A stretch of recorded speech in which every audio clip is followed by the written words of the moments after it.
Welcome to the topic series. Today I have Hugh Hoagland from ArcWear.com.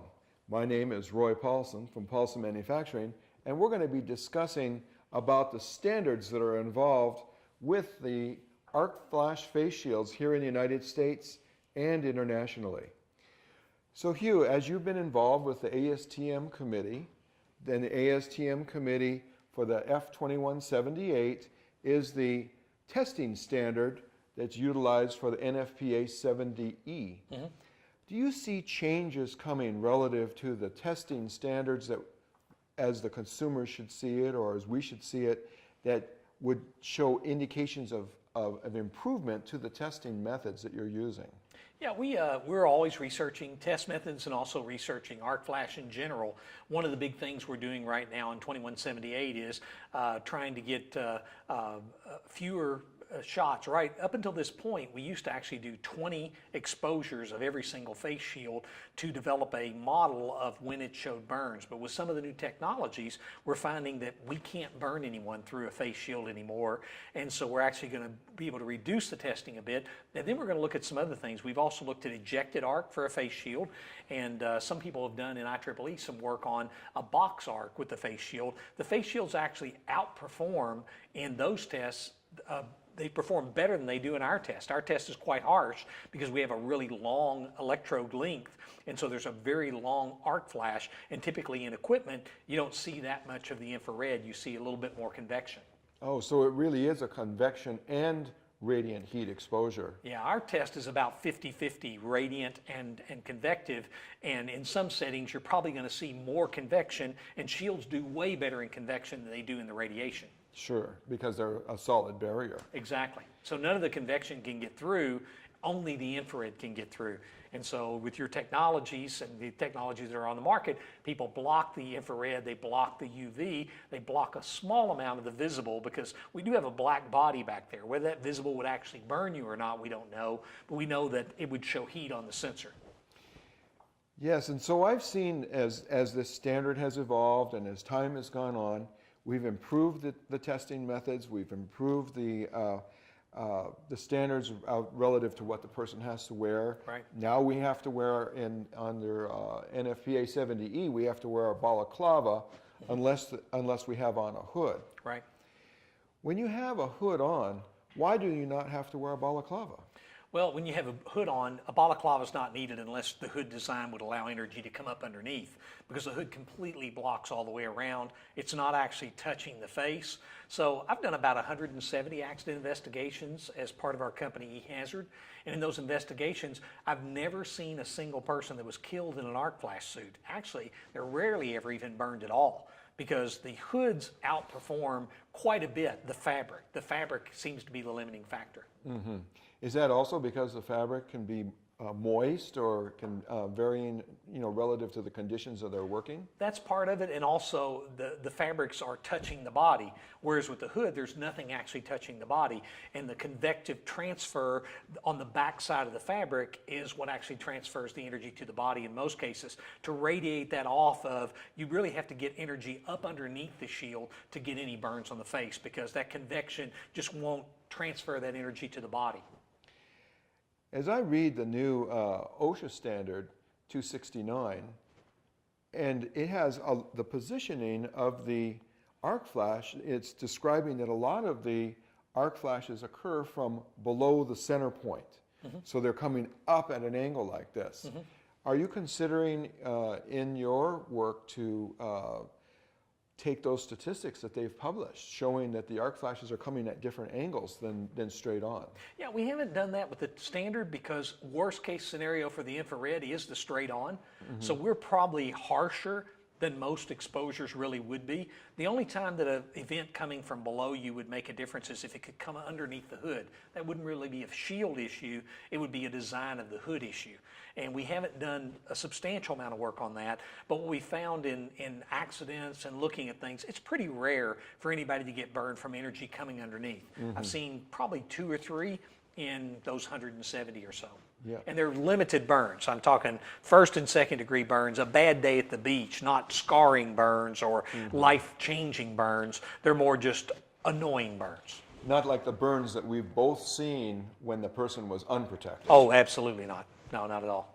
So in other words, if I'm understanding your statistics, regardless of the type of equipment that they're wearing, assuming that they're wearing the correct gear for the arc flash, you have not seen any injuries that were of substantive nature associated. No, it's typically, unless you're way underprotected, the life-changing injuries just don't happen.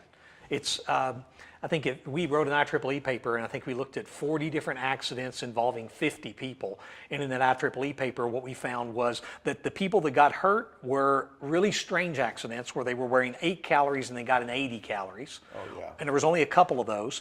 Or they were situations where somebody took off part of the PPE. They took off the hood, had on all the rest of the stuff, only got burned on their face, took off a glove in one case, or had sleeves rolled up or something like that. And they only got burned in the areas that were unprotected because we typically, in this standard, match the actual PPE to the hazard.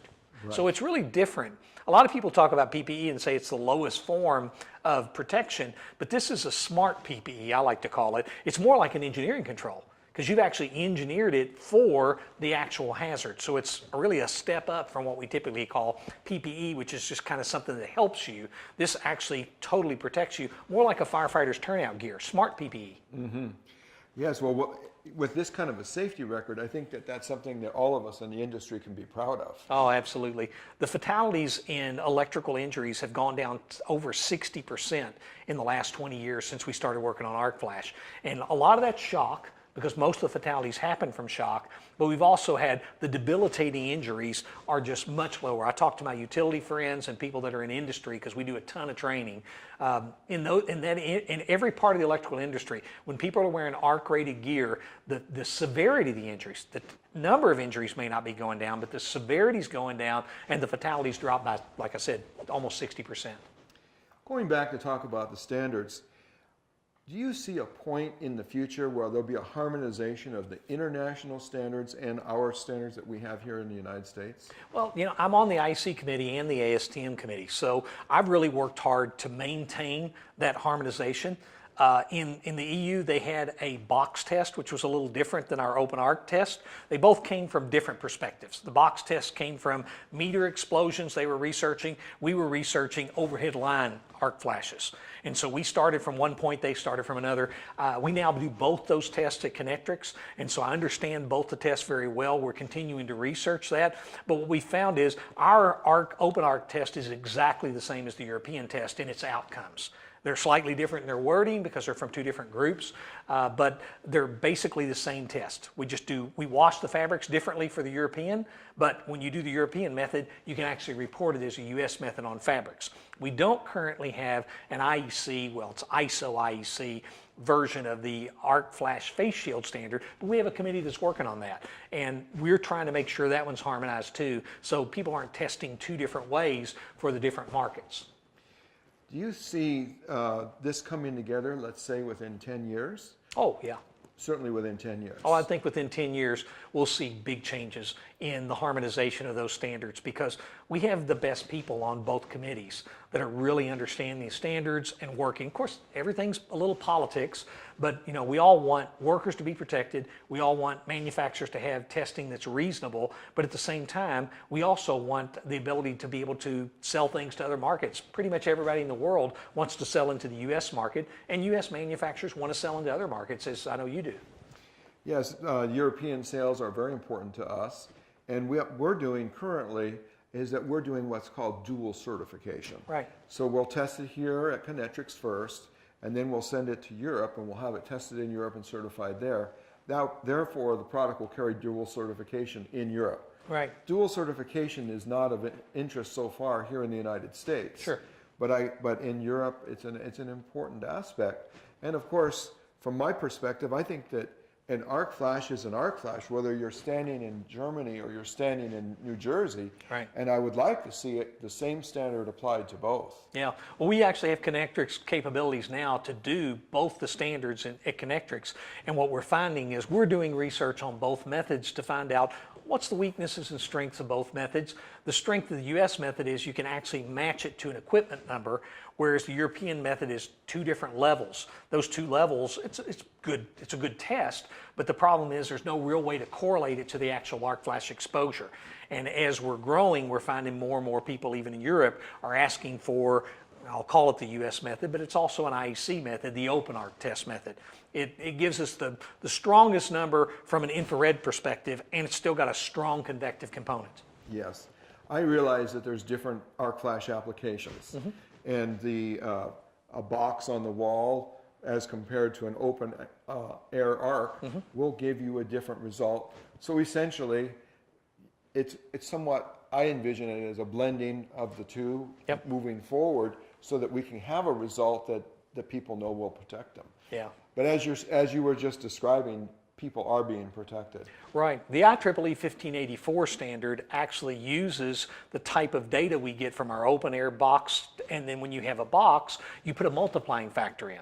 And they've done a substantial amount of research. There's a new version of that coming out in, I think it's probably December or January of this year or next year, that will even upgrade that standard. But that box calculation has been in there for quite some time. So even though we don't test with the box, you can correlate it to what will happen with the box and be very comfortable that your people are protected.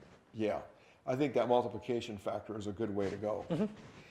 Now, Hugh, when we were talking earlier today, and I was taking you on a tour through the plant, and you can see how we were building all these different products, and I took you in the lab, and you can see how we were testing these different products.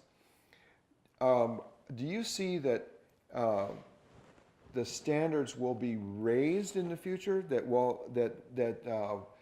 In other words, if you guys on the IEC do this type of work, that a 20-calorie test would have to be raised to 25 or 30 calories, or do you think that'll more or less stay about the same? That should stay about the same, because what we're finding in our research is that shields perform much better because it blocks all of the convection component.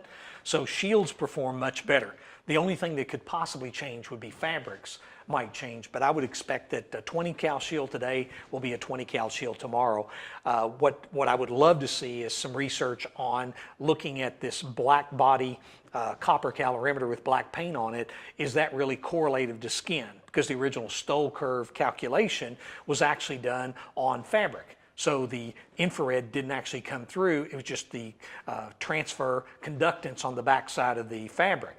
So we don't really have a strong correlation to what happens in skin. Like I said, if the shield has never let through energy to burn people. We even for years had clear face shields and people weren't getting burned, but our sensors show that they would get burned. So we're probably much more conservative in our arc flash shield testing than we have to be. But it's always good to be good enough. As long as nobody's being hurt, that's what we care about. We decided a long time ago, we don't promote products, we don't promote specific companies, we promote protection of the workers. And I decided a long time ago to work with end users, work with manufacturers, and find ways to meet the problems with practical products. And that's one of the things ArcWear is committed to, and eHazard, my training company, is committed to. We want the workers' needs to get through. And that's why we worked with you on the lift front face shields so people could breathe better. We worked with you on some of the technologies to make better anti-fogs and things of that nature, because we were getting that feedback from the field, because workers have to work in 23 below and they have to work in 120 degrees. And so getting that feedback to people like you that are actually willing to go out there and do research and find ways to protect those workers better and make those practical products that actually work in the field, that's what's important. Thanks, Hugh. And that's been certainly an overarching theme for us, is to always take this type of information, build it into the products, and then make a better product for the end user so that they can perform their job and be protected. That's exactly the way it's got to be. Well, thank you so much for viewing this today. This is Hugh Hoagland and Roy Paulson, and we're discussing the standards associated with arc flash protection.